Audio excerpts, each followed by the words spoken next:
Lowest లెవెల్లో ఉన్న గ్రామ స్థాయిలో ఉన్న క్యాడర్.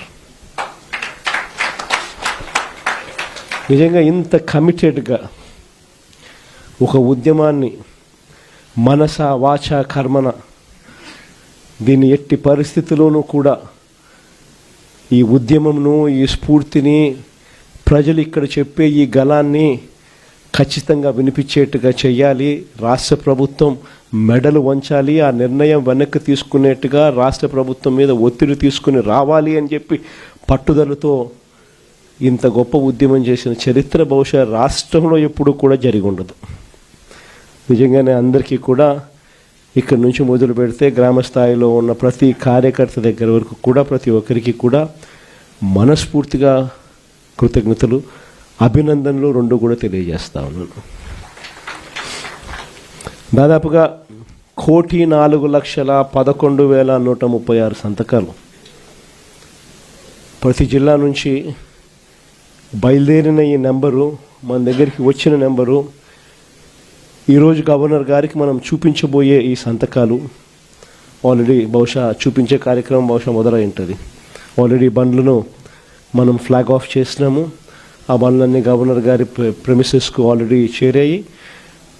అక్కడ గవర్నర్ గారి సిబ్బంది ఆ సంతకాలు పెట్టిన వ్యాన్స్ను అంతా కూడా వాళ్ళు చూస్తూ ఉండింటారు.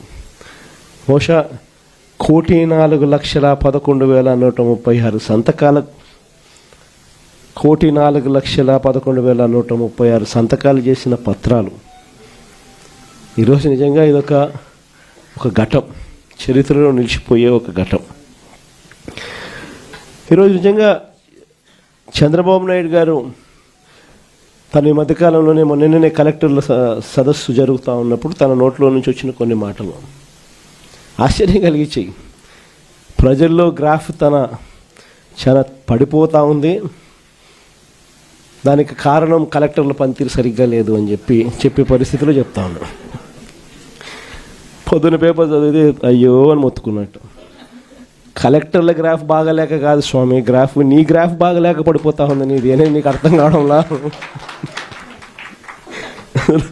నీ హయాంలో నువ్వు వచ్చిన తర్వాత ప్రజలకు ఏదైనా మంచి జరిగిందా అని అంటే ఒకటి మంచి జరగల. చంద్రబాబు నాయుడు గారు ఈ 18 నెలల కాలంలో, దాదాపు 18 నెలలే ఉంది, ఈ బడ్జెట్ వస్తే మూడో బడ్జెట్ ప్రవేశపెడతా ఉన్నాడు. ఈ మార్చిలో తాను ప్రవేశపెట్టబోయేది 3వ బడ్జెట్. అంటే మొత్తం 5 బడ్జెట్లు ప్రవేశపెట్టే అవకాశం ఈ ముఖ్యమంత్రికైనా ఉంటుంది. అలాంటిది 3వ బడ్జెట్ ప్రవేశపెడతా ఉన్నాడు ఈ మార్చిలో. అంటే 2 బడ్జెట్లు అయిపోయినాయి, అంటే 2 సంవత్సరాలు అయిపోయినాయి. ఈ మార్చి వచ్చేసరికి 3వ బడ్జెట్ కూడా ప్రవేశపెడతా ఉన్నాడు. మరి ఈ 2 సంవత్సరాలు, ఈ కాలంలో 2 బడ్జెట్లు ప్రవేశపెట్టి దాదాపుగా 2 సంవత్సరాలు అయిపోవస్తా ఉన్న ఈ కాలంలో ప్రజలకు ఏదైనా మంచి జరిగిందా అని అంటే బోర్డు సున్నా కనిపిస్తుంది. అంతవరకు ప్రజలకు అందుబాటులో ఉండే అన్ని స్కీములు రద్దయిపోయినాయి. మన ప్రభుత్వ హయాంలో టెన్షన్గా ప్రతి నెల, బహుశా ఏ ప్రభుత్వంలో ఎప్పుడు జరిగిండదేమో, ఏ నెల ఏ స్కీమ్ ఇవ్వబోతున్నాము, ఏ నెల ఏ బటన్ నొక్కబోతున్నాము అని చెప్పి ముందుగానే ప్రజలకి క్యాలెండర్ ఇచ్చి ఆ క్యాలెండర్ను అమలు చేసిన పరిస్థితి బహుశా దేశ చరిత్రలో ఎక్కడ కూడా బహుశా జరిగిండదు. అలాంటి మన పాలన చూసి చంద్రబాబు నాయుడు గారు అవన్నీ చేయడమే కాకుండా, ఏముంది జగన్ చేసే పని ఎవడైనా చేయొచ్చు, ఇంట్లో ముసలోళ్ళైనా చేయొచ్చు అని చెప్పి అన్నాడు.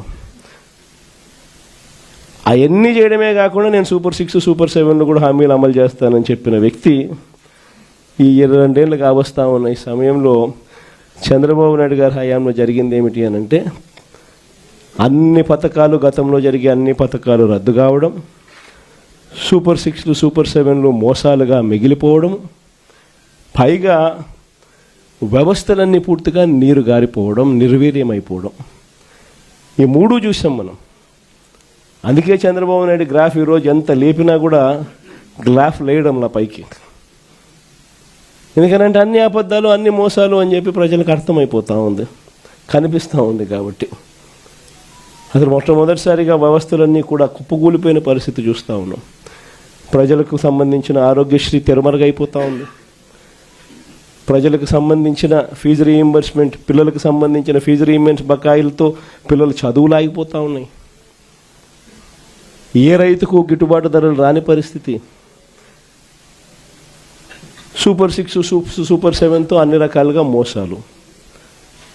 సో మొత్తం ప్రభుత్వం అన్నది ఎందుకుంది అనేది ఒకసారి గమనిస్తే కొన్ని ఆశ్చర్యకరమైన విషయాలు కనిపిస్తాయి. నాకు కూడా ఒక్కొక్కసారి మీ అందరికీ కూడా ఎప్పుడన్నా అనిపించుంటుంది. ప్రపంచం దేశమంతా చూస్తూ ఉన్నాం, అన్ని రాష్ట్రాలు చూస్తూ ఉన్నాం. ప్రభుత్వం స్కూల్ ఎందుకు నడుపుతుందో ఎప్పుడన్నా ఆలోచన వచ్చిందో మీకు? ప్రభుత్వం ఎందుకు హాస్పిటల్ నడుపుతుందో, ప్రభుత్వం ఎందుకు ఆర్టీసీ బస్సులు నడుపుతుంది? దశాబ్దాలుగా ఈ బుద్ధగా నేను చెప్పేది. స్వతంత్రం వచ్చినప్పటి నుంచి ఇన్ని చూస్తూ ఉన్నాం మనము. ఎన్నెన్నో రాష్ట్రాలు చూస్తూ ఉన్నాం. అన్ని రాష్ట్రాల్లోనూ కూడా ప్రభుత్వ పని ఏమిటి అని అంటే ప్రజలకు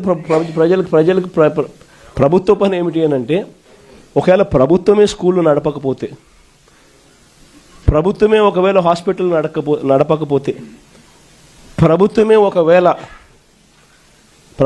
ఒకవేళ ఆర్టీసీ బస్సులు నడపకపోతే జరిగేదేమిటి? ప్రైవేట్ ఎక్స్‌ప్లాయిటేషన్ అన్నది దోచేసే కార్యక్రమం జరుగుతుంది. పేద మధ్యతరగతి ప్రజలు పూర్తిగా కూడా ఏది కూడా విద్య కానీ, వైద్యం కానీ, పబ్లిక్ ట్రాన్స్పోర్ట్ కానీ ఇవేవి కూడా ప్రజలకు అందుబాటులో లేకుండా పోయే పరిస్థితి ఉంటుంది. వాటికి చెక్ పెట్టడం కోసం ప్రభుత్వం ఇవన్నీ కూడా తాను ఇన్వాల్వ్ అయి తాను నడిపే కార్యక్రమం చేస్తుంది. ఇది మనకు అందరికీ కూడా కనిపించే విషయాలు.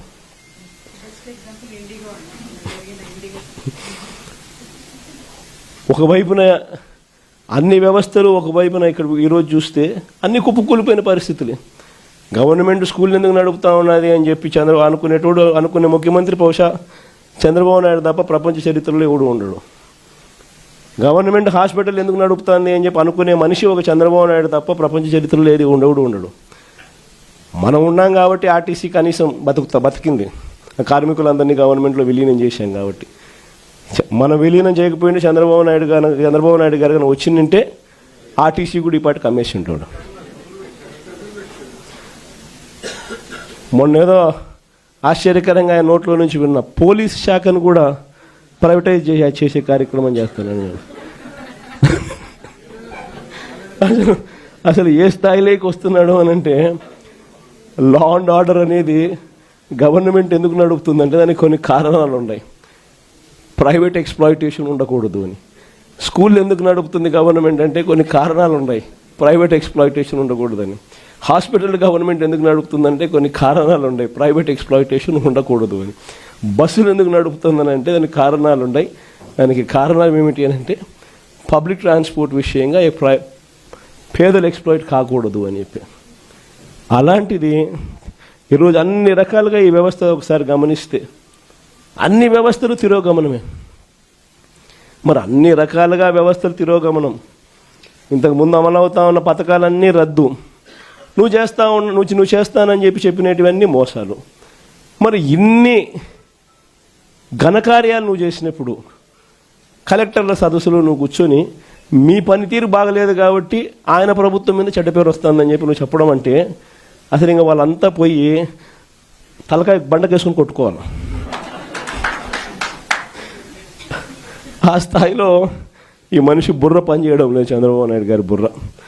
నిజంగా ఈరోజు 1,04,11,136 సంతకాలు, ఒక హిస్టరీ.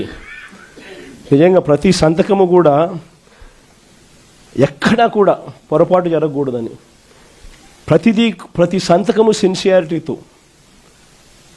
ఈ నిర్ణయం వ్యతిరేకిస్తూ అక్టోబర్ 7వ తారీఖున ఉద్యమానికి మనం కార్యాచరణ చేశాం. మీ అందరికీ గుర్తుండే ఉంటుంది. అక్టోబర్ 7వ తారీఖున మొట్టమొదటి బీజం పడింది. అక్టోబర్ 9వ తారీఖున నర్సీపట్నం మెడికల్ కాలేజీని నేను సందర్శించిన. అక్టోబర్ 7వ తారీఖున ప్రజలకు ఉద్యమం గురించి, కార్యాచరణ గురించి వివరిస్తూ అక్టోబర్ 9వ తారీఖున నర్సీపట్నం మెడికల్ కాలేజీని నేను సందర్శించిన.